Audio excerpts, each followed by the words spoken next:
नमस्कार दोस्तों, रेलवे की पाठशाला में आपका हार्दिक स्वागत है। दोस्तों आज के इस वीडियो में मैं आपको आरआरबी एनटीपीसी के टाइपिंग टेस्ट से रिलेटेड आपके जो कॉमन डाउट्स हैं, कॉमन क्वेरी हैं, उनका यहाँ पर रिप्लाई दूंगा। तो चलिए दोस्तों शुरू करते हैं आज के इस वीडियो को। दोस्तों सबसे पहले जो आपका पहला डाउट है वो ये है कि एनटीपीसी का CBT-1 जो हो गया है, तो CBT-2 होने के बाद किन किन पोस्टों के लिए यहाँ पर टाइपिंग टेस्ट होने वाला है। तो दोस्तों यहाँ पर देखिए, मैं आपको स्क्रीन पर दिखा देता हूँ। यहाँ पर बहुत सारी पोस्ट हैं जिन पर आपका टाइपिंग टेस्ट होने वाला है, तो आपको स्क्रीन पर दिख रहा होगा। तो यहाँ पे दोस्तों जो आपका नोटिफिकेशन है उसमें क्लियर रूप से मेंशन कर रखा है कि किन किन पोस्टों में आपका टाइपिंग होने वाला है। तो यहाँ पर देख सकते हैं जो आपका लेवल 2 की जो पोस्ट है, इनमें आपके जूनियर कलर कम टाइपिस्ट, अकाउंट्स कलर कम टाइपिस्ट, जूनियर टाइम कीपर, ये 3 पोस्ट हैं। इनमें आपका क्या होगा, टाइपिंग होगा, यहाँ पर देख सकते हैं। लेकिन एक पोस्ट है ट्रेन क्लर्क, इसमें आपका टाइपिंग नहीं होगा। फिर अगर हम नीचे आते हैं लेवल 3, तो लेवल 3 के अंदर आपका टाइपिंग टेस्ट नहीं है। लेवल 4 के अंदर आपका साइको टेस्ट है, टाइपिंग टेस्ट नहीं है। अगर नीचे आते हैं आपका लेवल 5 के अंदर, लेवल 5 के अंदर गार्ड के अंदर नहीं है। सीनियर कमर्शियल कम टिकट क्लर्क इसके अंदर नहीं है। लेकिन आपका सीनियर कलर कम टाइपिस्ट इसके अंदर है। Junior accounts assistant colour type इसमें है। सीनियर टाइम कीपर इसमें है। 3 पोस्टों के अंदर लेवल 5 के अंदर आपका टाइपिंग है।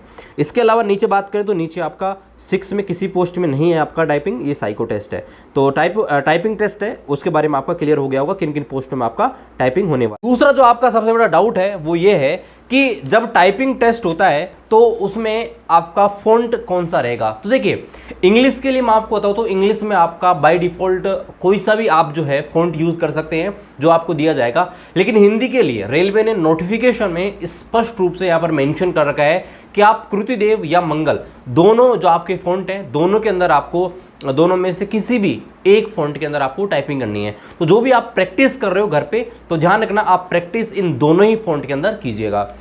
अगले यहाँ पर बात करते हैं कि जो आपका जो टाइपिंग टेस्ट होगा, क्या उसमें स्पेलिंग चेकर का ऑप्शन होगा, डिलीट करने का ऑप्शन होगा। तो रेलवे ने यहाँ पर नोटिफिकेशन में स्पष्ट रूप से मेंशन कर रखा है कि आपको एडिटिंग टूल्स है यहाँ पर डिसेबल कर दिए जाएंगे। यानी कि आप एक बार लिखने के बाद डिलीट नहीं कर सकते, और ना ही दोस्तों उसके अंदर आप क्या कर सकते हैं, कोई भी एडिटिंग टूल इस्तेमाल कर सकते हैं। अगला जो डाउट है उसके बारे में बात करते हैं, वो ये है कि जो टाइपिंग टेस्ट होने वाला है वो कितने देर का होगा, किस लैंग्वेज में आपको टाइपिंग टेस्ट करना है और कितने वर्ड टाइपिंग करने हैं। तो देखिए, नोटिफिकेशन में इस चीज़ का भी मेंशन कर रखा है स्पष्ट रूप से रेलवे ने कि हिंदी में आपको 25 वर्ड पर मिनट और इंग्लिश में आपको 30 वर्ड पर मिनट। यानी कि आपको दोनों में से किसी भी एक लैंग्वेज में, चाहे आप हिंदी में करो चाहे इंग्लिश में, आपको दोनों में से एक ही लैंग्वेज के अंदर टाइपिंग करनी है। बहुत सारे यहाँ पर जो मेरे दोस्त हैं वो कंफ्यूज हो रहे होंगे कि दोनों में करनी है क्या। तो मैं आपको क्लियर कर दूं कि सिर्फ एक में ही करनी है। नोटिफिकेशन में स्पष्ट लिख रखा है हिंदी और इंग्लिश, यानी कि आपको या तो हिंदी में करनी है या इंग्लिश में करनी है। और ये जो आपका ड्यूरेशन होगा वो दोस्तों होगा 10 मिनट का, यानी कि 10 मिनट आपको या तो हिंदी में करनी है या इंग्लिश में। इसके अलावा एक चीज़ और है कि 10 मिनट का मतलब अगर इंग्लिश में आप टाइपिंग करते हो तो आपको 300 वर्ड लिखने पड़ेंगे, और हिंदी में करते हो तो आपको 250 वर्ड टोटल यहाँ पर लिखने पड़ेंगे 10 मिनट के अंदर। अगला जो डाउट है उसके बारे में बात करते हैं कि जब टाइपिंग टेस्ट होगा तो टाइपिंग टेस्ट के दौरान हमको कौन कौन से डॉक्यूमेंट यहाँ पर ले जाने हैं। तो देखिए, जब आपका टाइपिंग होगा तो टाइपिंग टेस्ट के लिए आपका अलग से एक एडमिट कार्ड यहाँ पर जारी किया जाएगा, और एडमिट कार्ड में भी आपके इस चीज़ के बारे में मेंशन होगा कि आपको कौन कौन से डॉक्यूमेंट यहाँ पर ले जाने हैं। फिर भी मैं आपको यहाँ पर बता दूँ कि एडमिट कार्ड जो है, एडमिट कार्ड तो आपको लेके जाना है। उसके साथ जब आप CBT में जाते हो सेम वही प्रोसेस है, एडमिट कार्ड टाइपिंग के लिए, उसके अलावा आपको आपका एक ID कार्ड, उसके अलावा आपकी फ़ोटो, और जो PWBD जो आपके छात्र हैं जिन्होंने आपके विकलांग कोटा से फॉर्म भरा है, तो ध्यान रखना उनको एक फॉर्म ले जाना है। नोटिफिकेशन में इस बात का जिक्र कर रखा है कि आपको एनेक्सर नंबर 5 जो है इसको यहाँ पर लेके जाना है। तो ध्यान रखना ये आपकी नोटिफिकेशन के अंदर आपको मिल जाएगा, तो इसको आपको प्रिंट करके भरवा के लेके जाना है। ये वेरी वेरी इंपॉर्टेंट है, केवल विकलांग यानी कि PWD कैंडिडेट होते हैं उनके लिए है। तो ये यहाँ पर आपको लेके जाना है डॉक्यूमेंटेशन। बाकी जब आपका जो टाइपिंग टेस्ट होगा उसके बारे में आपको अलग से हम डिटेल से वीडियो बना देंगे जब आपका एडमिट कार्ड आएगा तब।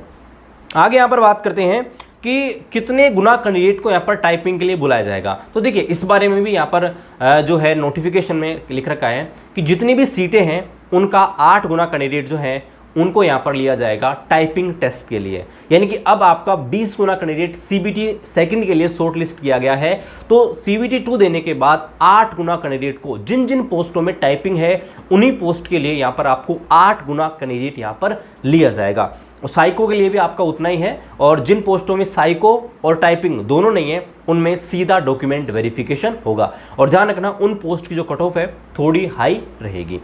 आगे यहाँ पर बात करते हैं कि यहाँ पर जो टाइपिंग टेस्ट है क्या उसके मार्क्स जुड़ेंगे तो किस हिसाब से जुड़ेंगे। तो देखिए इस बात का भी जिक्र नोटिफिकेशन में क्लियर रूप से कर रखा है कि जो आपका टाइपिंग टेस्ट है वो सिर्फ क्वालिफाई नेचर का है, यानी कि उसको आपको जस्ट पास करना है, उसके कोई मार्क्स नहीं जुड़ेंगे। आप मिनिमम जो स्पीड है चाहे उस पर कीजिए, 50 की स्पीड से टाइप कीजिए, 100 की स्पीड टाइप कीजिए, आपको कोई मार्क्स नहीं मिलेगा। आपको जस्ट इसे क्वालिफाई करना है, यानी कि उसको पास करना है।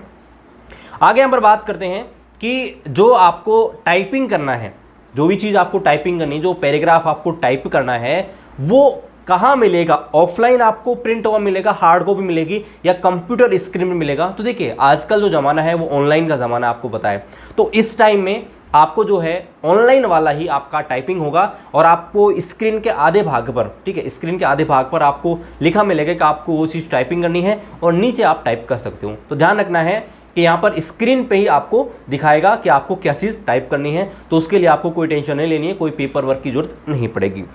आगे यहाँ पर बात करते हैं कि यहाँ पर जब आपका टाइपिंग टेस्ट होगा तो क्या उसके लिए आपको पहले कोई प्रैक्टिस मोड देखने को मिलेगा। तो बिल्कुल हाँ, जैसे आप एग्जाम देने जाते हैं, है ना, जब अपन एग्जाम देने जाते हैं ना, सीबीटी एग्जाम देने जाते हैं, तो शुरुआत में आपने देखा होगा कि एक मॉक टेस्ट यहाँ पर ओपन होता है। और वो मॉक टेस्ट होता है ना, वो क्या होता है कि आपको 8-10 क्वेश्चन होते हैं, वो एक तरीके से उनको आपको टेस्ट के लिए दिया जाता है कि भाई इस प्रकार का पेपर आपका आएगा, ये ऑप्शन है ABCD, ये क्लिक करोगे तो ये होगा, सेव एंड नेक्स्ट करोगे तो ये होगा। तो वो सारी चीज़ें आपको बताई जाती हैं। और जब आपकी एग्जाम डेट होती है ना, उससे पहले भी RRB एक लिंक आपको अवेल कराता है जिस पे आप ऑनलाइन मॉक टेस्ट भी दे सकते हैं। तो आपको ध्यान रखना है कि टाइपिंग में भी आपको होगा कि एक मॉक टेस्ट आपको देखने को मिलेगा कि इस प्रकार से आपको टाइपिंग करनी है।